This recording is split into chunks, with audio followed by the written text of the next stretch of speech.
자, 이제 맞춤 화장품 저제관리사 마지막 4과목을 시작하도록 하겠습니다. 자, 이제 사실은 여러분들 1, 2, 3과목 참 고생들 많이 하셨는데 4과목을 하기 위한 앞부분을 공부했다고 해도 과언이 아닐 정도로 4과목이 가장 중요하고 그리고 시험에서도 가장 많이 나오는 부분이기 때문에 4과목 여러분들이 꼼꼼하게 주책하면서 아주 자주 공부를 확실하게 하셔서 시험에 임하시길 바라겠습니다. 자, 4과목은 맞춤형 화장품의 이해로서 바로 우리가 맞춤형 화장품 저제관리사로 일을 하면서 또는 판매업자로서 일을 할 때 영업을 할 때 꼭 알아야 될 내용들을 수로 해놓은 거기 때문에 여러분들이 좀 꼼꼼하게 공부하시기 바라는데, 이 앞부분은 주로 이제 우리가 맞춤형 화장품이라는 게 뭔가, 맞춤형 화장품에 대한 정의가 나오고 그 다음에 맞춤형 화장품에 사용할 수 있는 그 내용물하고 원료에 대한 그 범위가 나옵니다. 그리고 이런 내용물과 원료를 내용물은 주로 어디서 공급을 받습니까? 책임 판매업자로부터 내용물은 공급을 받거나 또는 물론 다른 데서 받을 수도 있습니다. 또는 원료는 어디서 받습니까? 원료는 원료 공급업자한테 받으면 되겠죠. 또는 수입도 할 수가 있거든요. 그런데 이렇게 받을 때는 항상 우리가 그 내용물과 원료가 품질에 이상이 있는지 없는지를 체크하는 게 바로 원료와 내용물의 품질 성적서입니다. 품질 성적서. 이걸 꼼꼼하게 체크를 해가지고 여러분이 사용하는 그 내용물과 원료가 품질에 이상이 있나 없나를 꼼꼼하게 체크할 필요가 있기 때문에 그 내용에 대한 얘기하고, 그 다음에 이제 우리가 맞춤 화장품 판매업을 하기 위해서 영업자의 어떤 영업 신고하는 거, 우리가 제조업하고 책임 판매업은 등록이었죠. 하지만은 맞춤형 화장품 바로 신고기 때문에 신고하는 과정, 영업자 신고하는 거, 그 다음에 저제관리사의 어떤 결격 사유라든가, 저제관리사 시험을 보는데 시험을 보더라도 불합격되는 경우가 있습니다. 왜? 결격 사유가 있거든요. 거기에 문제가 있으면 우리가 저제관리사가 될 수 없다는 얘기. 그 다음에 이제 영업을 하다가 어떤 변경 사항이 있으면 변경하는 그런 과정까지, 그리고 맞춤 화장품 저제관리사 또는 영업자의 준수사항, 특히 영업자 준수사항에 대한 게 꼼꼼하게 또 앞부분 나와 있으니까 이 부분을 공부하는 시간을 갖도록 하겠습니다. 자, 그러면 맞춤 화장품의 정의와 내용물 및 원료의 범위라고 돼 있죠. 그죠? 자, 그러면 맞아. 정의는 기본적으로 맞춤형 화장 판매업소에서 맞춤형 화장 저조관리사 자격증을 가진 자가 바로 고객 피부, 개인별 피부 특성 및 그리고 고객이 좋아하는 색이라든가 향 등 뭐에 따라서 선호도에 따라서 우리가 이제 제품을 뭐 한다? 혼합하거나 또는 소분한다는 얘기입니다. 그럴 때 혼합하는 것은 제조 또는 수입된 것도 할 수 있습니다. 제조 수입된 화장품의 내용물에 다른 화장품의 내용물이나 색소, 향료 등 식품의약품안전처장이 정하는 원료를 추가해서 혼합하는 거. 그러니까 제조 수입된 내용물에다가 다른 내용물을 혼합하거나 또는 색소라든지 향 또는 다른 원료를 혼합해 가지고 제품을 만들어내는 거. 고객의 뭐 피부 특성이라든가 선호도, 향이라든가 색에 대한 선호도에 따라서 혼합할 수 있다는 거. 또 한 가지 큰 대용량을 어떻게 한다? 소분하는 겁니다. 그것도 마찬가지로 제조 수입되는 화장품 내용물을 소분한 화장품. 단 화장 비누 있죠. 고형 비누 같은 이런 건 단순 소분한 제품은 제외가 된다. 사실은 고형 비누 같은 경우도 우리가 제조를 할 수 있죠. 제조를 해서 이렇게 소분하더라도 이것은 우리가 맞춤 화장품 저제관리사가 없다 하더라도 식약처에서 제시하는 간단한 교육만 받게 되면은 저제관리사 자격증이 없다 하더라도 할 수 있다는 그 얘기입니다. 자, 그러면 우리 내용물을 우리가 쓰는 내용물하고 원료에 대한 범위가 있겠죠. 뭘 다 쓸 수가 없는 거죠. 그죠? 우리가 규제를 해놔야만이 어떤 문제가 안 되는 성분을 사용을 못하게 규제를 해야 되기 때문에 기본적으로 내용물의 범위하고 원료의 범위가 있습니다. 자, 그럴 때 내용물의 범위는 책임 판매업자가 제공한 벌크 제품으로 아래 두 가지는 빼고 나머지는 다 가능하다는 얘기입니다. 네거티브죠. 그죠? 이것만 빼고 나머지 다 쓰라는 얘기인데, 그게 기본적으로 완제품, 이건 책임 판매업자가 소비자에게 유통 판매할 목적으로 제조, 수입된 제품을 얘기하는 거죠. 그 다음에 견본품, 가장 기본이죠. 그러니까 완제품 가지고 안 됩니다. 시장 유통 판매되는 건 안 돼요. 꼭 책임 판매업자한테 받은 내용물, 그 다음에 견본품은 당연히 안 되겠죠. 그죠? 그건 돈을 받을 수 없는 거니까. 그 다음에 원료 범위입니다. 원료 범위가 이게 좀 복잡한데, 아래 세 가지 원료는 사용을 금지해 놨어요. 첫째, 당연히 1번과 2번은 다 아는 얘기죠. 근데 2번에 대해서는요, 사용상에 제한이 되는 원료가 뭐가 있었나요? 첫째, 보존제, 자외선 차단제, 그 다음에 색소, 그리고 연모제 같은 거, 또 기타가 있었는데, 대표적으로 보존제 좀 생각을 하고 계셔야 돼요. 자외선 차단제도 중요하지만은, 그런 것들은 우리가 사용할 수 없다는 얘기예요. 그런데 이제 기능성 성분을 우리가 혼합을 시켜야 되겠다. 근데 기능성 성분을 혼합하게 되면 그건 기능성 화장품으로 심사를 받은 제품만 할 수가 있잖아요. 그죠? 그래서 기능성 고시 원료가 있습니다. 기능성 고시 원료. 미백, 주름, 자외선 차단, 기억나죠?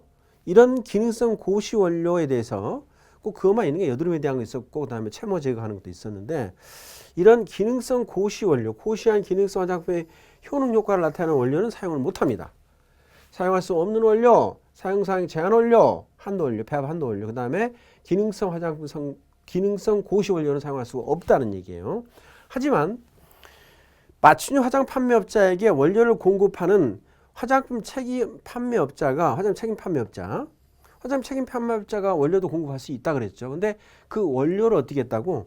해당 원료를 포함해 가지고 기능성 화장품에 대해서 심사를 받거나 보고서를 제출한 경우는 제외가 돼요. 그러니까 내가 조제할 때 기능성 화장품 고시 원료를 넣고 싶다 그러면은 이걸 제공을 받은 누구? 책임 판매업자가 제공을 해줄 거 아니야. 그러면 책임 판매업자가 이거에 대해서 뭐 기능성 화장품 성분으로 심사 보고서를 제출한 것은 가능하다는 얘기예요. 오케이? 그것만 제외가 되고 기본적으로 이런 심사 보고를 안 받은 경우는 어떻게? 그 원료에 대해서는 기능성 화장품으로 우리가 혼합을 못하는 겁니다. 기본적으로 이 세 가지가 기본적으로 원료 범위에서 제외가 되는 건데, 허용되는 원료하고 배합 한도가 있습니다. 자, 원료에 함유된 보존제란 말은 무슨 말이냐? 예를 들어서 진정 성분으로 병풀 많이 쓰죠. 근데 병풀을 원료를 우리가 원료업자라든가 책임 판매업자한테 제공을 받을 때 뭐 그게 어떤 용기 속에 들어있을 때 그것도 하나 뭐예요? 이것도 제품이기 때문에 여기에 보존제가 들어가야 되잖아요. 물론 미량이지만은. 그래서 만일에 그 우리가 혼합에 사용되는 원료에 관해서는 어떻게 한다? 그거 안에 들어있는 보존제는 원래 사용상의 제한 원료이기 때문에 아까 뭐 했어? 사용상의 제한 원료 중에 보존제가 있었죠. 근데 제공받는 원료 안에 조금 들어있는 보존제에 대해서는 문제가 없다라는 얘기입니다. 참, 그 다음에 또 한 가지는 화장품을 제조하는 사람은 어떻게 합니까? 뭔가를 혼합할 때 어떻게 혼합합니까? 원료와 원료를 혼합하는 것은 그건 제조업자가 하는 일이에요. 그죠? 하지만은 맞춤 화장품 저조관리사는 어떻게 한다고? 내용물의 원료를 혼합하는 거예요. 또는 내용물의 내용물을 혼합하는 게 바로 저조관리사가 하는 일이죠. 원료하고 원료를 혼합한다. 이것은 안 돼. 이것은 제조업자가 하는 일이기 때문에 맞춤 화장품 저조관리사 할 수 없습니다. 꼭 기억하셔야 되고. 자, 그 다음에 기능성 고시 성분은 혼합 시 사전에 심사 보고받은 함량 이내. 그러니까 예를 들어서 비타민 C 중에서 아스코빌 마그네슘 포스페이트, 이것은 어떻게 했습니까? 마그네슘 아스코빌 포스페이트 MAP라 그랬죠. 그건 세 단어니까 제가 몇 프로? 3% 이내라 그랬죠. 3% 정도라 그랬죠. 근데 이게 3% 이상을 쓴다 그러면 안 된다는 얘기예요. 기능성 고시성 혼합 시 사전에 심사 보고받은 함량 이내에 쓰라는 얘기입니다. 그 이상을 쓰게 되면 안 된다는 얘기예요. 원료 혼합할 때. 당연히 이건 3번에 해당되는 것이 되겠죠.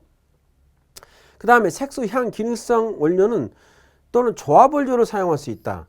참, 여기서 기능성 원료라는 얘기는 기능성 고시 원료가 아니고 우리가 일반적으로 얘기하는 기능성이 있다. 뭐 세라마이드 같은 경우는 기능성이 있다 해서 기능성 원료를 하거든요. 왜? 각시간 접착제이기 때문에. 근데 그건 고시 원료가 아니죠. 기능성 심사받는 것, 보고서 쓰는 그런 원료가 아니고 그냥 기능성 원료. 이거는 혼합할 수가 있다는 얘기죠. 그죠?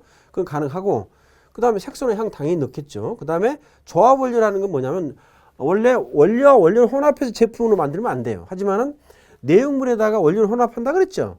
그럴 때 혼합하는 원료가 한 가지 원료가 아니고 두 가지를 혼합해서 넣을 수가 있다는 얘기예요. 향 같은 경우도 뭐 로즈메리 하나만 넣는 것보다는 뭐 레몬을 약간 섞으면 더 냄새가 좋잖아. 그럼 이 두 개 섞어서 향으로 이걸 집어넣고 싶다. 그럴 때는 어떻게 해요? 내용물에다 집어넣어야 됩니다. 그러니까 레몬하고 뭐 그 로즈메리를 섞어서 그걸 판매하는 건 안 되죠. 이것은 그 제조업자가 하는 일이기 때문에 조합을 한 걸 갖다가 내용물에 혼합해서 판매하는 거, 그건 가능하죠. 그래서 조합 원료는 사용 가능하죠. 조합이란 말은 지금 얘기한 대로 두 개 향을 혼합해서 이걸 파는 게 아니고 이걸 어디에다가 원료로서 내용으로 혼합해서 하는 것은 사용 가능하다는 얘기입니다. 그 얘기를 하고 있습니다. 오른쪽 보게 되면 특히 품질 성적서에 대한 강조를 많이 하고 있으니까 꼼꼼히 읽어보세요. 다음 페이지.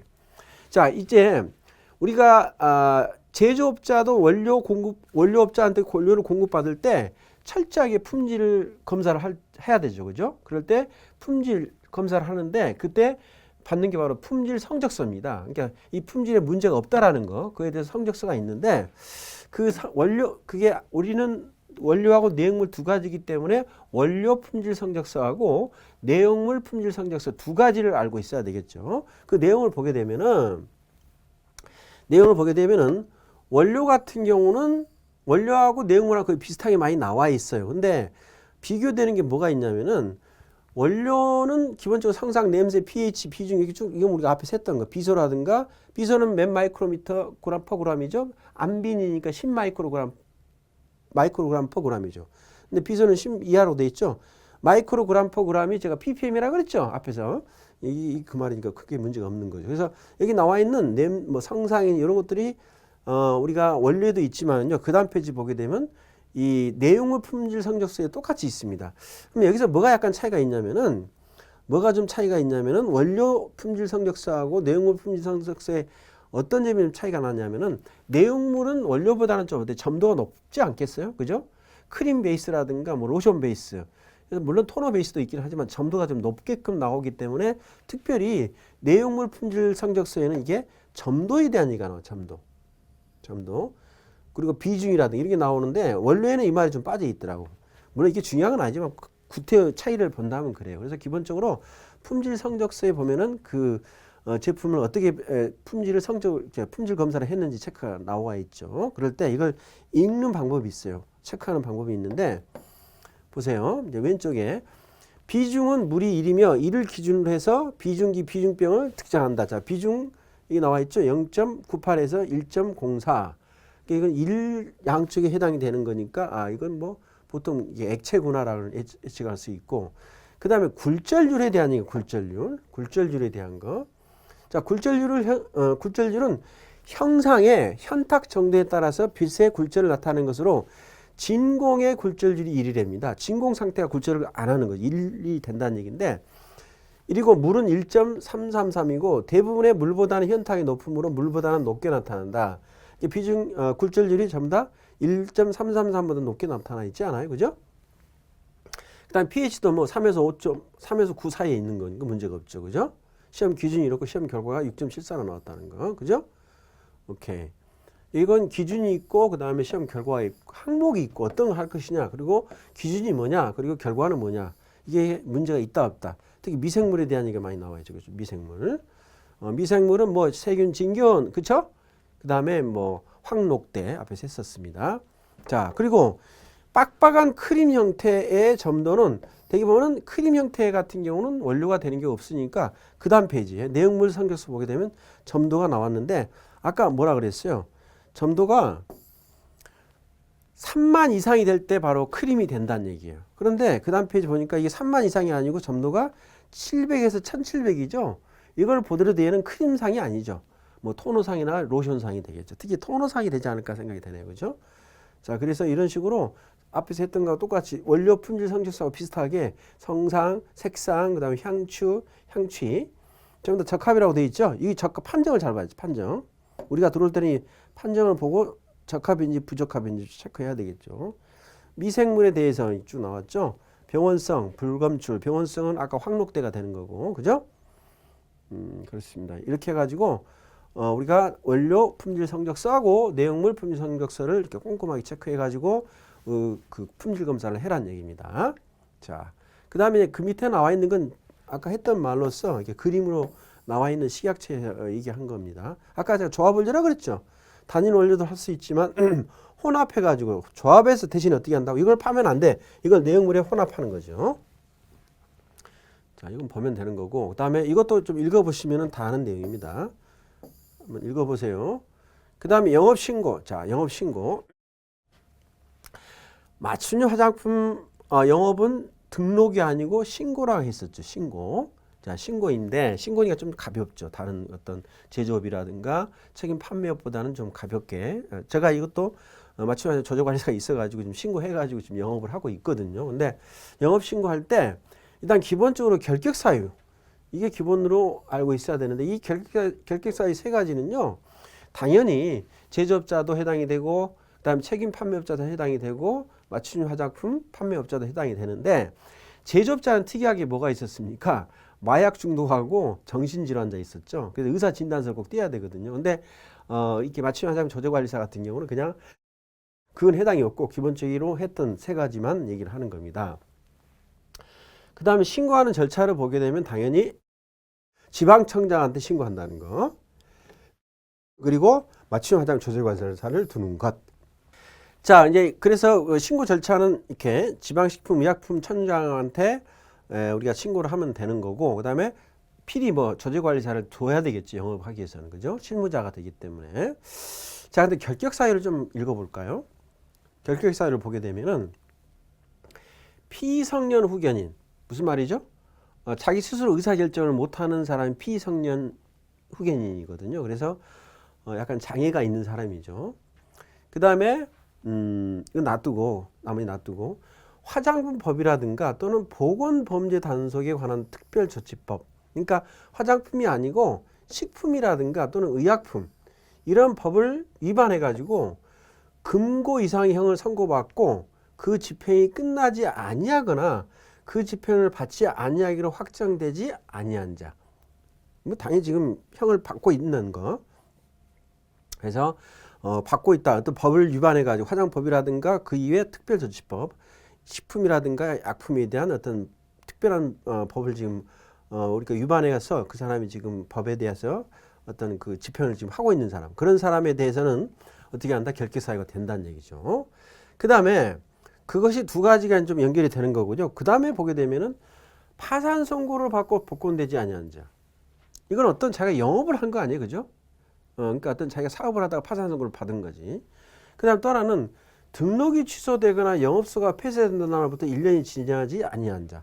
이것도 뭔가 뭐예요? 이 사람도 뭔가 자기가 어떤 영업을 하다가 지금 폐쇄된 날부터 1년이 지나지 아니한 자로 되어 있잖아요. 1년이. 그죠?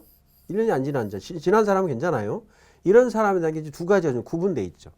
자, 결격 사유는 뭐라고? 피성년 후견인 또는 뭐라고? 화장법이라든가 뭐 식품이나 의약품 같은 특별조치법을 위반해 가지고 지금 어떤 형을 받는 사람을 얘기하는 거죠. 그리고 끝나지 않았다는 거, 그 형에 대해서 끝나지 않은 사람.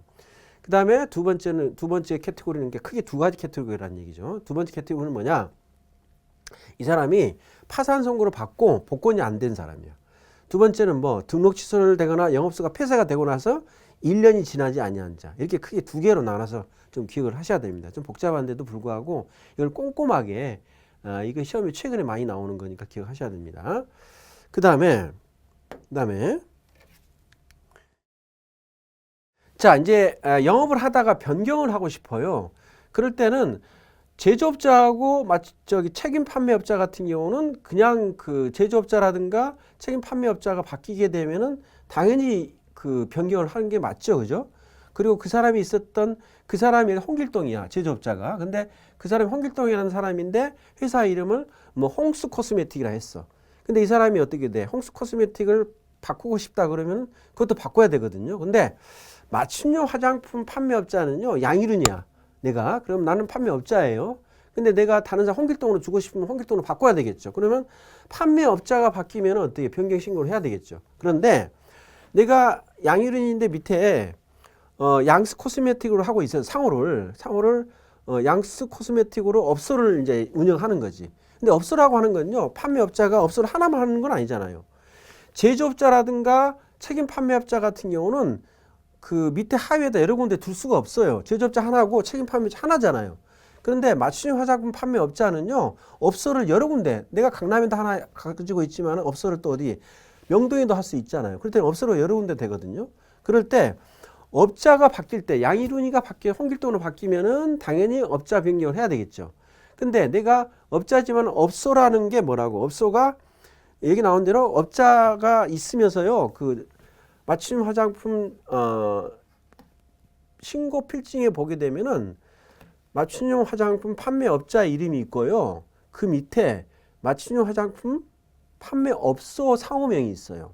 그러면 내가 강남에서 할 때 양스 코스메틱으로 하다가 이걸 내가 김스 코스메틱으로 바꾸고 싶다. 그럴 때는 판매업자의 상호로 바꾸는 건 그것은 신고를 할 필요가 없는 거예요. 변경 신고를 할 필요가 없어. 하지만 여기 나온 대로 업소에 대한 상호를 바꾸거나 소재지를 바꿀 때는 변경을 해야 된다는 얘기예요. 이 말 이해돼요? 신고필증 안에가 맞춤 화장 판매업 신고필증 안에가 업자 이름이 있고요. 그 다음에 업자에 대한 상호가 있고 업자에 대한 소재지가 있어요. 그 다음에 그 하위에 뭐가 있냐면 맞춤 화장품 판매업소가 있어요. 또 그게 강남점, 오케이? 그 다음 명동점 다 다르겠죠. 그럴 때 이제 변경 신고를 한다는 얘기는 맞춤 화장품 판매업자 제일 상위에 있는 사람의 업자의 변경은 당연히 해야 되겠죠. 그런데 업자가 갖고 있는 상호가 아까 있다 그랬잖아. 상호를 내가 양스 코스메틱으로 하다가 홍수로 바꾸고 싶어. 그럼 홍수 코스메틱으로 바꾸는 거에 대해서는 업자 상호에 대해서는 또는 업자가 뭐 포기동에 살다가 뭐 예를 들어서 뭐 개포동이 아니고 뭐 대치동 이사를 갔다. 그럴 때도 소재지가 바뀌는 거에 대해서는 그건 별로 문제가 안 된다는 얘기예요. 왜? 업자는 그대로 있으니까. 하지만 업자가 갖고 있는 뭐 업자의 상호라든가 소재지는 변경에 대해서는 신고할 필요가 없고 그 업자가 운영하는 업소에 대한 상호하고 소재지 변경을 해야 된다는 얘기예요. 안 하게 되면 한 달 영업정지입니다. 자, 그래서 여기 나온 대로 업자 변경은 해야 되는데 업자에 대한 상호라든가 소재지 변경은 할 필요가 없다는 얘기예요. 그 다음에 맞춤 화장 판매 업소에 대한 이제 그 하위에 있는 업소에 대한 상호 바꿀 때는 해야 되겠죠. 뭐 강남점에서 예를 들어서 뭐 명동으로 바꾸겠다면 명동으로 바꿔야 되니까 그때는 상호가 바뀌는 거고 그다음에 소재지도 바뀌었잖아. 강남에서 명동으로 간 거니까. 오케이? 그럴 때는 이때는 변경 신고 해야 되는 거. 당연히 맞춤 화장품 조제관리사 변경 신고를 해야 되겠죠. 그쵸? 자, 이런 식으로 우리가 변경 신고할 때 특이하게 업자 상호하고 소재지는 변경 신고할 필요 없고 다만 업소에 대한 상호하고 업소에 대한 소재지 변경을 해야 된다는 거. 그게 좀 중요하게 차이점이 있죠. 자, 그다음 변경 신고 시 제출 서류인데 먼저 기본적으로 우리가 변경 신고할 때는 이 두 가지는 기본이 되겠죠, 그죠? 맞춤 화장품 판매업 변경 신고서하고 판매업 신고 필증을 줘야 되겠죠. 그다음 판매업자가 변경이 되는 거야. 업자 변경된 거야. 그럴 때는 사업자 등록증 혹은 법인 등기부 등본 이건 법인에 한한 거고 이건 개인이죠. 그 다음에 양도 양수 또는 합병의 경우는 이를 증명하는 서류가 있어야 되고 상속이 되는 경우는 가족관계 증명서가 있어야 되는 게 기본이죠. 그 다음에 업소가 상호 변경한다. 업소가 이름을 예를 들어서 뭐 양스 코스메틱 하다가 자기가 홍수로 바꾸고 싶다. 업소야 밑에 업자에 대한 상호가 아니고 업소의 상호로 바꿀 때는 어떻게 한다고? 당연히 상호가 바뀌기 때문에 사업자 등록증하고 법인인 경우는 법인 등기부 등본이 있어야 되겠죠. 그죠? 그 다음에 아까 뭐라 했어? 상호 바뀌는 거, 업소 상호 바뀌는 거, 업소 소재지 변경하는 거. 이거 중요하죠? 두 가지. 그럴 때 당연히 이건 해야 되겠죠. 그게 소재지가 나오니까. 그럴 때 특별히 소재지 변경은요. 건축물 관리대장이 있어야 됩니다. 그 다음에 임대차 계약서. 뭐 자기 것인 경우에 그러니까 임대할 경우에 해당이 되고 자기 것은 문제가 없겠죠. 그죠? 그 다음에 혼합, 소분, 장소, 시설 등을 확인할 수 있는 세부 평면도 및 사진. 다음에 그 맞춤 화장품 판매업을 신고할 때는요. 기본적으로 혼합하고 소분하는 장소에 대한 게 사진 찍어야 돼요. 직접 실사는 오진 않아요. 사진 찍어서 보내면 되거든요. 그러면 세 군데가 필요한데 혼합 소분하는 장소하고 그 다음에 상담하는 장소 그 다음에 내용물하고 원료 보관하는 장소 이 세 개 다 구분해 놨어요. 내용물 원료 보관소 재료가 있어야 되니까 그 다음에 뭐 하는 거 손님하고 상담을 해야 되겠죠.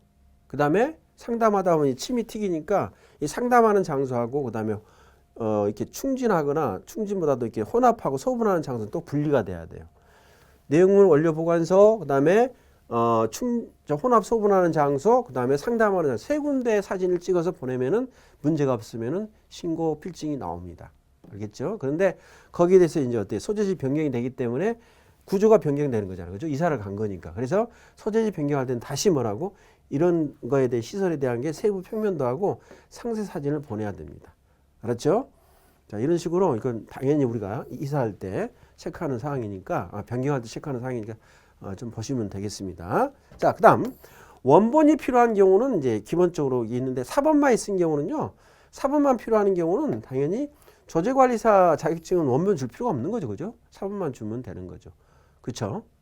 조제관리사는 또 옮길 수도 있는 거니까 원본은 제가 갖고 있어야 되겠죠. 그 다음 휘표협하는 것도 보게 되면은 지방청장한테 얘기를 하면 되는 거고 또 지방청장한테 하는 경우도 있지만은요. 관할 세무서장한테 해도 돼요. 그러면 이 지방청하고 세무서장이 서로 연계가 돼 가지고 둘 중에 하나만 하더라도 서로 연계해서 휴폐업에 대해서 인정을 받게 됩니다. 그 다음에 맞춤형 화장품 조제관리사에 대한 결격사유가 오른쪽에 전문가 한마디 있거든요. 보세요. 맞춤형 화장품 조제관리 결격사 이게 시험에 나오는 거니까 잘 봐요. 첫째, 아까 결격사유 중에서 맞춤형 화장품 판매업자 결격사유가 크게 두 가지 부류를 했었죠.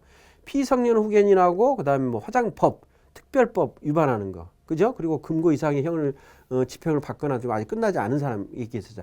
그거 해당되는 사람은 뭐라고? 이건 조제관리사 자격이 없다는 얘기예요. 하지만 뭐 파산 선고를 받은 자, 회복이 안 된 사람, 그리고 뭐 두 번째 등록 취소가 되거나 폐쇄, 영업소 폐쇄를 해서 1년이 지나지 않은 사람, 요건 해당이 없어요. 이 두 가지 해당이 없고 그냥 뭐라고? 아까 얘기한 대로 지금 여기 나온 대로 피성년 후견인하고 그 다음에 화장법에 대한 얘기, 요거에 대한 것만 두 개를 얘기해요. 이 조제관리사입니다. 영업자는 또 아까 세 가지 중에서 크게 두 개로 나눴던 거고. 그 다음에 기본적으로 정신질환자, 마약류 중독자가 아니라는 의사 진단서가 있어야 됩니다. 그러니까 자격증 합격이 된다 하더라도 그 자격증을 받으려면 의사 진단서를 갖고 가야 돼요, 이게. 그래서 이게 추가로 필요한 거고. 그 다음에 이제 맞춤형 화장품 조제관리사 자격이 취소된 날부터 3년이 지나지 아니한 자. 맞춤형 화장품을 취득을 했는데 취소가 될 수가 있거든요. 취소 사유는 밑에 있습니다. 자격증을 양도하고 대여를 경우, 자기가 직접 안 하고 빌려준 경우, 그 다음에 뭐 부정한 방법으로 합격한 경우, 그 다음에 결격 사유, 아까 했던 이 결격 사유에 해당되는 사람. 이런 사람이 어때? 자격이 취소된 날로부터 몇 년? 3년이 지나지 아니한 자. 오케이? 그 다음에 3에 대해서는 뭐 의사 진단서 필요하다 그랬죠? 이거 잘 꼼꼼히 보세요. 자, 그 다음에 이제 맞춤형 화장품 조제관리사는 실무자이기 때문에 1년에 한 번 법정 교육을, 의무 교육을 받아야 됩니다. 이건 누구하고? 책임 판매 관리자하고 똑같이 1년에 한 번씩 의무적으로 법정 교육을 받아야 되는데 연 1회 정기 교육 4시간에서 8시간인데 보통은 6시간을 많이 합니다. 그 다음에 조제관리사 2사람 이상 근무할 때는 2인 이상 신고가 가능해요. 그리고 부정한 방법으로 합격 시 3년간 시험 응시가 불가하는데 일단은 4시간에서 8시간이라는 그 이수를 한다는 걸 아시면 되고요. 그리고 맞춤형 화장품 조제관리사 정기 교육이라는 게 이런 식으로 또 내용이 또 추가가 되어 있는데 맞춤형 화장품 조제관리사는 종사한 날부터 내가 종사를 안 하잖아. 그러면 법정 의무 교육을 받을 필요 없어요. 일 안 하면은. 근데 일을 했다. 그러면 6개월 이내에 어떻게 해야 돼? 꼭 교육을 받아야 되고 그 다음에 내가 조제관리사를 딴 그 해에 내가 그 취업이 돼서 일을 하게 되면은요, 그건 교육을 받은 걸로 인정합니다. 내가 취업을 했을 때 그 해에 내가 자격증을 땄다 그러면 어때? 그 사람이 이미 시험 보면서 공부를 많이 했기 때문에 이건 의무 교육을 갖다 안 받아도 된다는 얘기예요. 그 말이 이거예요. 맞춤형 화장품 조제관리사는 종사한 날로부터 6개월 이내에 교육을 받아야 돼요. 단 자격증 취득 후 1년 이내, 자격증 취득하고 나서 1년 이내 취업한 경우는 교육을 받은 것으로 인정해 준다. 오케이? 이렇게 인정을 하고 있습니다. 오케이. 그 다음에 이제 맞춤형 화장품 판매업자 준수사항이 있는데 이건 정말 꼼꼼하게 읽어봐야 됩니다. 근데 이 내용이 우리가 이제 앞에서 공부했던 책임 판매업자도 있었고 제조업자가 있었는데 특히 이 제조업자가 하는 일에 대한 얘기가 꼼꼼히 좀 나와 있고, 그러니까 제조업자하고 책임 판매업자가 하는 일 두 가지를 다 더해 놓은 게 바로 이 조제관리사가 하는 일이에요. 왜? 우리가 조제를 해야 되잖아. 그러려면 제조업자 하는 일하고 비슷하게 위생적인 환경이 해야 되고 그 다음에 품질 관리도 잘해야 되겠죠. 그 다음에 책임 판매업자가 하는 일이 뭡니까? 자기 브랜드를 걸고 제품을 만드는 거니까 나도 새로운 제품을 조제를 했잖아. 그러면 새로운 제품이 된다는 얘기는 내 브랜드를 걸고 제품을 만든 거잖아요. 그렇기 때문에 책임 판매업자가 하는 일도 내가 알고 있어야 돼요. 책임 판매업자가 하는 일이 뭔데?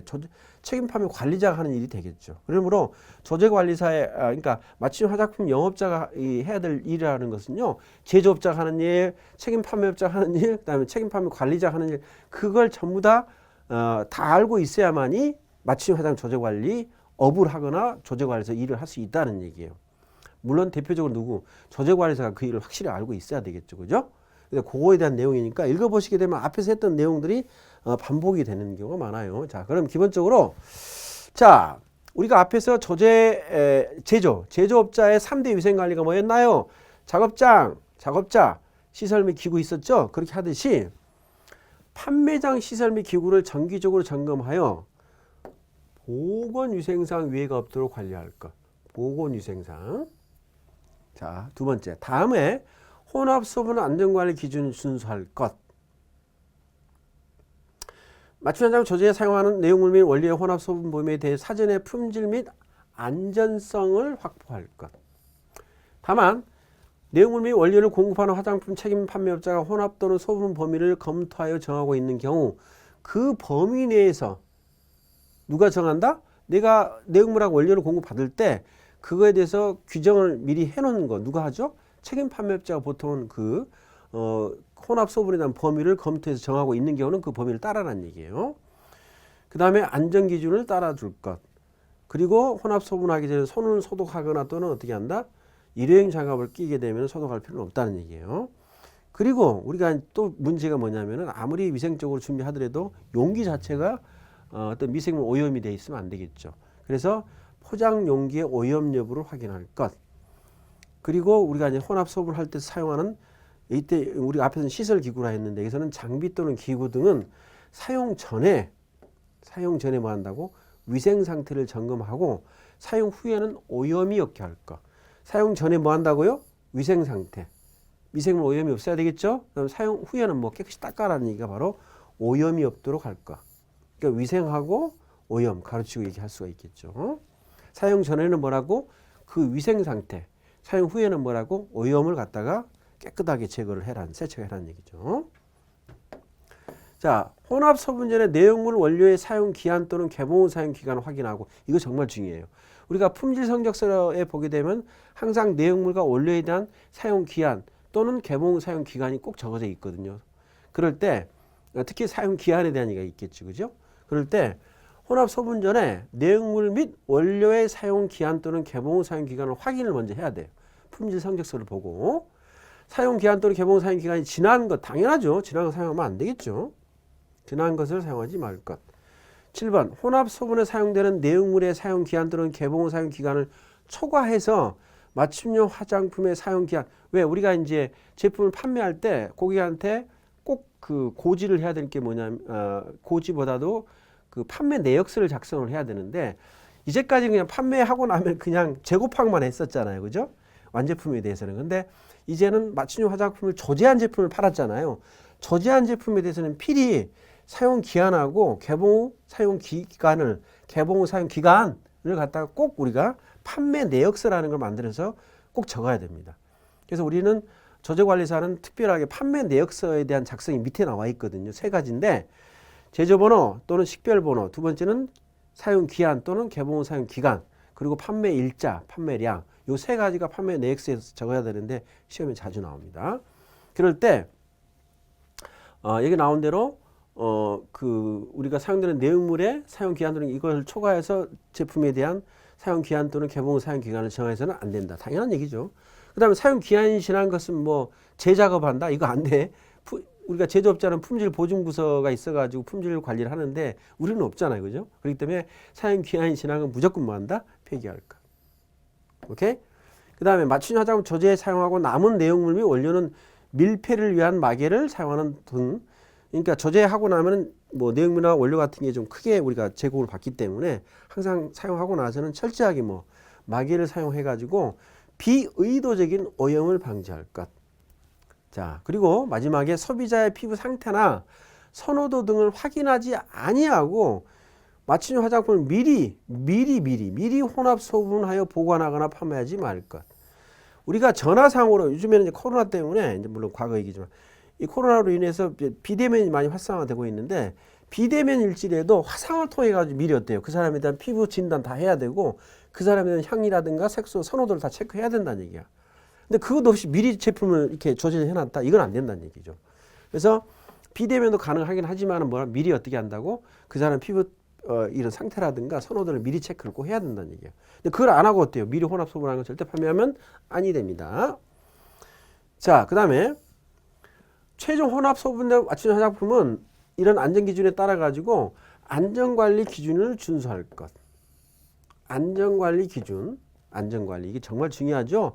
우리가 제품을 특히 식약처에서 가장 걱정하는 게 맞춤형 화장품 조제 관리를 통해서 조제한 제품들이 바로 고객의 피부에 문제를 유발하면 안 되잖아요, 그죠? 그러다 보니까 내용물하고 원료에 대한 규제가 크다는 얘기예요. 특히 원료에 대한 규제가 크죠. 근데 그런 게 전부 다 안전관리라는 얘기예요. 안전관리. 그래서 안전관리 준수를 잘해야 되고, 그리고 특별히 뭐 이 미생물 오염 관리를 철저히 해라는 얘기입니다. 이건 정말 내가 국가에서 요구한다면 정말 미생물 오염 관리, 용기라든가 이 사람들 손이라든가 마스크 쓰는 거라든가 환경에 대한 거, 그죠? 실내 환경에 대한 거 철저하게 미생물 오염 관리를 해야 되겠죠, 그죠? 그 다음에 제가 얘기했던 시험 나오는 거 맞춤형 화장품 판매 내역서. 이제는 맞춤형 화장품도 조절을 했으면 그냥 파는 게 아니고 꼭 판매 내역서를 작성을 꼭 해야 돼요. 세 가지 제조번호 뭔지를 알아. 제조번호랑 그 제품에 대한 모든 게 정보가 들어있으니까. 근데 제조번호가요. 내용물하고 내용물을 소분하는 경우는 제조번호가 하나잖아요. 근데 내용물에다가 뭔가 혼합하는 거 있잖아. 원료도 혼합하고 그다음 내용물도 혼합할 수 있다 그랬죠. 그러면 어때요? 이 내용물 제조번호가 있고 그다음 원료에 대한 그 제조번호가 있고 또 다른 내용물에 대한 제조번호가 있잖아. 이걸 두 개 더 해놓으니까 어때요? 제조번호를 2번 내지 3번 써야 되잖아. 그래서 그때는요. 특별히 이 조제관리사가 특별히 조제관리사가 만들어낸 제조번호 한 가지를 만들어내. 그게 바로 식별번호입니다. 그게 왼쪽에 있습니다. 그래서 우리가 맞춤형 화장 판매업자, 물론 맞춤 화장 판매업자가 책임지는 거니까 하겠죠. 실무자는 조제관리사일지라도. 그래서 이런 숫자나 문자나 기호 또는 이런 걸 갖다가 특징적으로 조합을 해가지고 번호를 만들어내죠. 그게 바로 뭐라고? 식별번호. 이 식별번호에 대한 가르치고 시험 나오거든요. 그래서 맞춤형 화장품업에서 우리가 특별하게 더 따로 이렇게 제조번호를 다시 만드는 거, 그걸 뭐라 한다? 식별번호입니다. 그래서 제조번호 소분하는 거, 식별번호는 혼합하는 거 하는 거. 그 다음에 아까 제가 중요한 게 뭐라 그랬어요? 사용기한 또는 개봉 후 사용기간. 이게 이제 변질되는 게 그 사용기한이 지나거나 개봉 후 사용기간이 지났을 때 변질이 많이 되는 거니까 이걸 꼭 체크하는 거. 그 다음에 판매 일자하고 판매량. 이거 시험 꼭 나오는 겁니다. 이거 중요합니다. 이거 중요한 거 체크하고 꼭 기억하세요. 오케이. 그 다음 맞춤형 화장품 판매 시 또 이게 소비자한테 의무적으로 설명을 해야 되는 소비자 설명 의무가 있습니다. 소비자도 꼭 이걸 해야 되는데 그게 크게 2가지. 이게 나온 대로 자, 내가 어떤 내용물하고 원료를 사용했는지 내용하고 특성. 혼합 소분에 사용되는 내용물 원료의 내용하고 뭐라고? 특성. 가르치고 나올 수 있겠죠. 그 다음에 사용 시 주의사항. 이거 중요합니다. 사용할 때 주의한다는 거. 그 다음 뭐 사용 기한 이런 것도 좀 얘기하면 좋은데 대표적으로 이거 2개를 하고 그 다음에 판매 내역서에가 사용 기한하고 또는 뭐 개봉 후 사용 기간이 있다는 얘기예요. 그 다음 혹시 이제 맞춤 화장품을 조제해서 판매를 했는데 부작용이 생겼잖아요. 그러면 즉시 어디에 신고하냐? 책임 판매업자한테 신고하는 게 아니고 식약처에 안전 정보기 때문에 식약처에 바로 신고를 해야 됩니다. 그래서 부작용이 생기게 되면 15일 이내 식약처장에게 보고. 지방식품 안전청장이 아니에요. 식품의약품처장입니다. 직접 식약처에 보고하는 겁니다. 그리고 맞춤 화장품 원료 목록, 즉 그 맞춤 화장품에 사용했던 원료 있죠? 혼합한 원료. 그 원료 목록을 매년 2월 말까지 보고한다.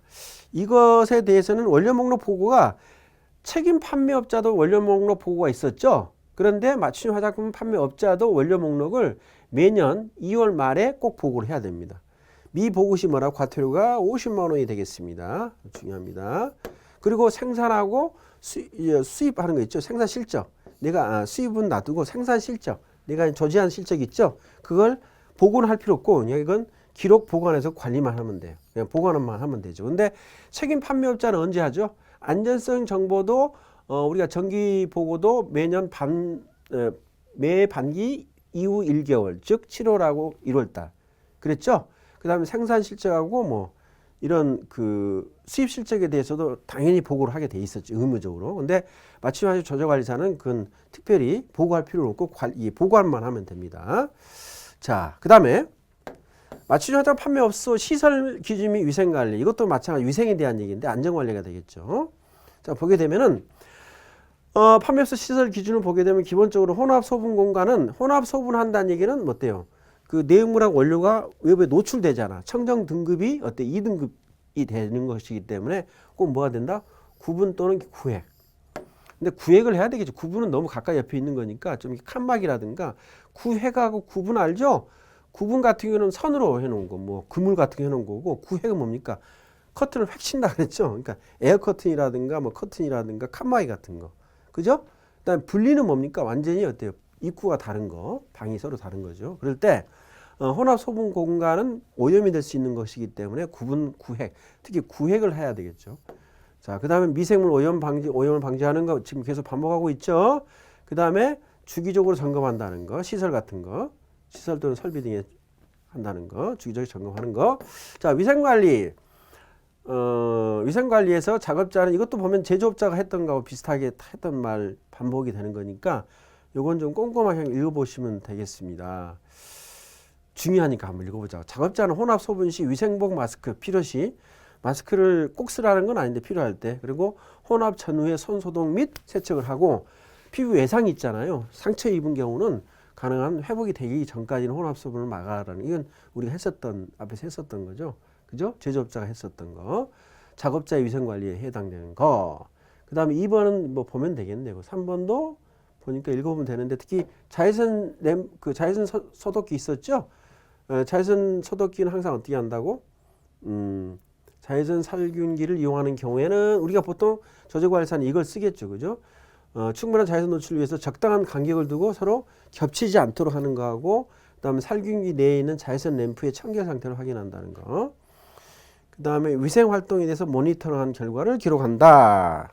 맞아. 그 다음 페이지에 위생 점검표가 있습니다. 맞춤 화장품 판매장 위생 점검표 3가지. 작업자에 대한 거, 우리가 앞에서 제조업자 했었던 그 유통화장 안전관리에 나왔던 걸 순서로 하게 되면은 어때요? 환경, 작업장이죠. 그 다음에 작업자에 대한 거죠. 장비 도구 관리. 그래서 작업자 위생, 작업 환경 위생, 장비 도구 관리, 이것도 위생이죠. 이건 관리라고 됐다니 특이하죠. 위생 관리야. 좀 다르죠. 그 다음 나머지 보게 되면 우리가 앞에서 했었던 얘기에 반복으로 쭉 돼 있으니까 한번 쭉 읽어보는 걸로 마무리하면 되겠습니다. 자, 오늘 여기까지 하고요. 수고하셨습니다.